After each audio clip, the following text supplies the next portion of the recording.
नमस्कार बंधुगण। व्यक्तिर किछि एमिति अभ्यास ता जीवन में असुविधार भंडार को आमंत्रण करिथाए एवं ताको गरीब करी छाड़ी थाए। सेथिपाई एही अभ्यास को जल्दी जल्दी बाहर करिबा अत्यंत आवश्यक। जदि आपण चाहुछंती आपणक उपरे माँ लक्ष्मींकर कृपा रहू तेबे आपण जल्दी जल्दी एही अभ्यास को परित्याग करंतु। एहा बुद्धिमानर काम अटे। व्यक्तिर खराब अभ्यास एवं कर्म जहाँ तांकु राजारू फकीर कर दे थाए। जे कौनसी व्यक्तिर भल किंबा खराब अभ्यास तार कुंडली रे थिबा ग्रह को बदलाई दे थाए। भल अभ्यास ग्रह को मजबूत करि थाए और खराब अभ्यास ग्रह को कमजोर करि थाए। सेथिपाई माँ लक्ष्मी कृपा पाइबा पाई निजर खराब अभ्यास उपरे ध्यान देबा अत्यंत जरूरी। किछि खराब अभ्यास एमिति होई थाए जेमिति कि आपण बारंबार प्रयास करबा सत्वे मध्य आपणको सफलता मिली न थाए एवं धन संबंधी समस्या सदा बेले देखा जाय थाए। एमिति रे आपणको टिके लापरवाही जोगु दरिद्रतार सामना करबा को पड़ी पारे। आसंतु जानिबा सेही अभ्यास विषय रे जहाँठारू आमको दूरेई की रहिबा उचित। बंधुगण, भिडियो रे आग को बढ़िबा पूर्वरु आपण समस्त को मोर अनुरोध कि जदि आपण भी चाहती माता लक्ष्मी और भगवान विष्णुंकर आशीर्वाद आपणक उपरे रहू तेबे भिडियो को गोटे लाइक करंतु, चैनल को सब्सक्राइब करंतु और कमेंट रे जय माँ लक्ष्मी बोली निहाती भावरे लिखंतु।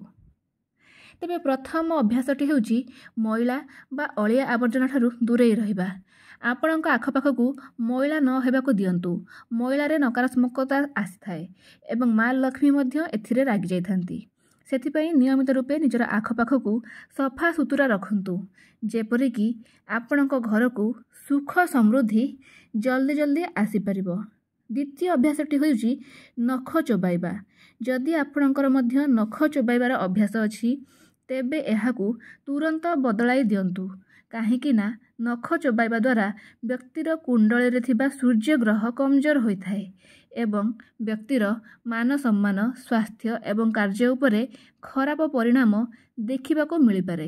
तेणु केबे भी नख चोबांतु नाही। तृतीयटी हेउछि गोड़ हलाइबा। जदि आपणकर अभ्यास रहिछि जे आपण बसिला बेले गोड़ हलांती तेबे एही अभ्यासठू दूरेई रुहंतु। काहेकि ना एमिति लोकंक मनरे किछि ना किछि कथा घूरी बुलु थाए।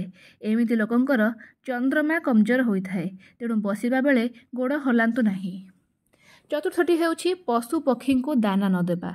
जदि आपण पशु पक्षी को दाना न देउछंती तेबे आज ही देबा आरंभ कर दियंतु। काहेकि ना निरीह पशु पक्षी को खाद्य देले कुंडलीर अशुभ ग्रह शुभ फल देइथाए एवं बुध ग्रह भी मजबूत होइथाए। एहा द्वारा कैरियर रे अटकी जाइथिबा कार्य मध्य आरंभ हो जाइथाए। तेणु प्रत्येक दिन पशु पक्षी को खाइबा को दियंतु। पंचम अभ्यासटी हेउची बेड उपरे मैला और चिरा चादर रहिबा। बंधुगण, बेड उपरे मैला और चिरा चादर रहिबा केवल स्वास्थ्य उपरे नुहे बरं वास्तुशास्त्र अनुसार मानसिक और आर्थिक जीवन उपरे मध्य कुप्रभाव पकाई थाए। एमिति चादर एक नकारात्मक वातावरण तैयारी करिथाए। मैला चादर वास्तु दोष को तैयारी करथाए जहाद्वारा आर्थिक समस्या घर को आमंत्रित होई आसीथाए। तेणु बिछଣା उपरे मैला लुगा पकांतु नाही।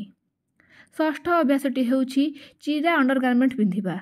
हिंदू धर्म अनुसार चिरा एवं कणा अंडरगारमेंट पिंधिबा उचित नुहे। एहा दारिद्रता बा अलक्ष्मी को घर को निमंत्रण करिथाए। ता सहित चिरा कपड़ा पिंधिबा द्वारा निजर सम्मान हानि होइथाए एवं आत्मविश्वास रे कमी आसीथाए जहार प्रभाव सबु काम उपरे पड़े थाए। मान्यता अछि जे एथिरे तैयारी होइथिबा सबु काम बिगिड़ी जाइथाए।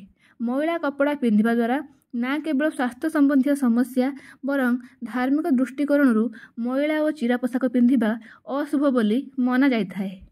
एहा केवल सामाजिक जीवन को प्रभावित करि न थाए बरं एहा द्वारा माँ लक्ष्मी मध्य सेही स्थानरू दूरेई जाई थांती। तेणु केबे भी चिरी जाइथिबा कपड़ा किंबा मैला कपड़ा पिंधंतु नाही। सप्तमटी हेउछि खाई सारिबा परे कंसारे ही हाथ धोइबा। बंधुगण, खाई सारिबा परे कंसारे हाथ धोइबा द्वारा माँ लक्ष्मी और देवी अन्नपूर्णा दुई जण क्रोधित होइथांती। धार्मिक मान्यता अनुसार अन्न देवी अन्नपूर्णांकर स्वरूप अटे। एमिति करबा द्वारा देवी अन्नपूर्णांकर असम्मान होइथाए। एमिति अभ्यास मनुष्य को धीरे धीरे कांगाल कर देइथाए। अष्टम अभ्यासटी हेउची राति रे अइठा बासन पकेइकी रखिबा। हिंदू धर्मर प्रचलित मान्यता अनुसार एमिति अभ्यास करबा द्वारा माँ लक्ष्मी क्रोधित होइथांती एवं घरे धन संबंधी समस्या लागी रही थाए। बासन को माँ लक्ष्मींकर प्रतीक मना जाइथाए।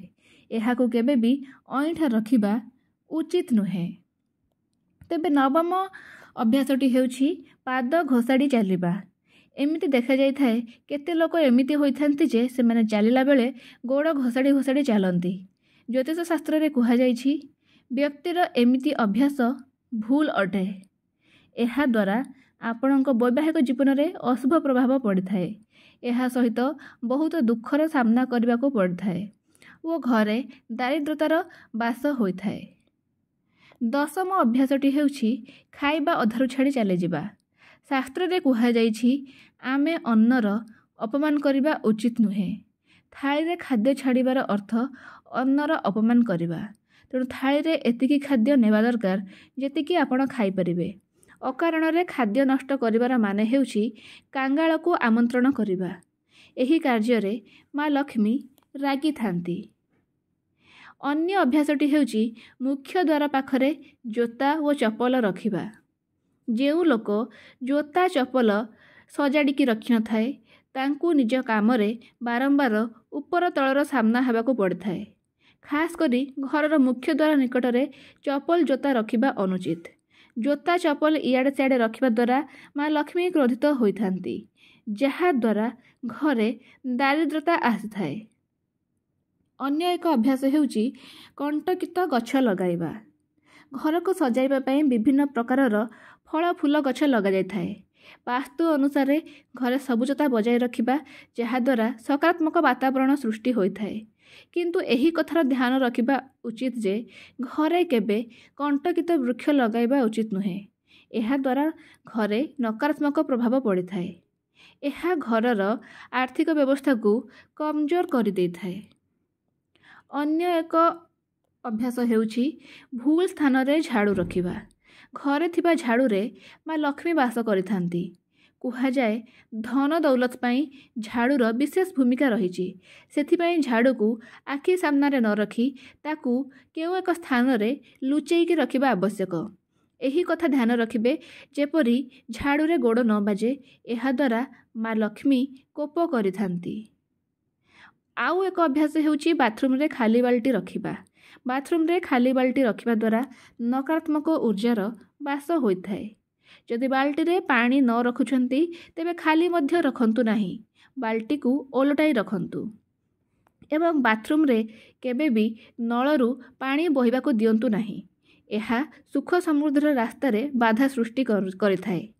शास्त्र अनुसार नलरू पानी बहिबा धन हानिर संकेत देइथाए। तेणु सबुबेले बाथरूम टैप को बंद करंतु।